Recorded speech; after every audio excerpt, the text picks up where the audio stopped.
এবার এস আলমের সম্পদ বিক্রি করে লুট হওয়া অর্থের দায় মেটানোর উদ্যোগ নিচ্ছে বাংলাদেশ ব্যাংক।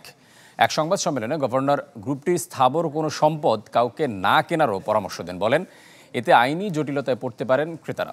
বলেন, শুধু এস আলম নয়, লুটপাটকারী অন্য মাফিয়াদের ধরার প্রক্রিয়াও অব্যাহত থাকবে।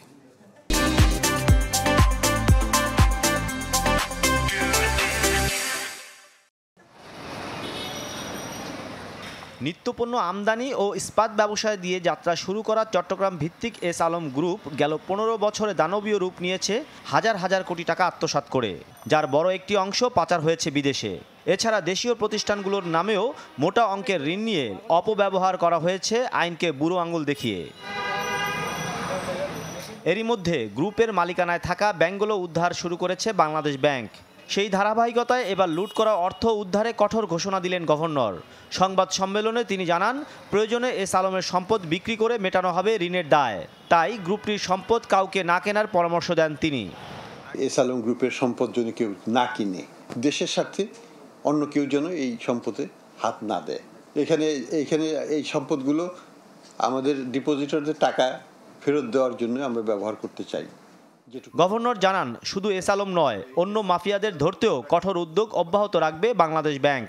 বলেন, এস আলম যেভাবে সুপরিকল্পিতভাবে ব্যাংক লুট করেছে তা নজিরবিহীন। এ সময় ভেঙে দেওয়া ব্যাংকগুলো ভালোমতো পুনর্গঠনেরও কথা জানান তিনি।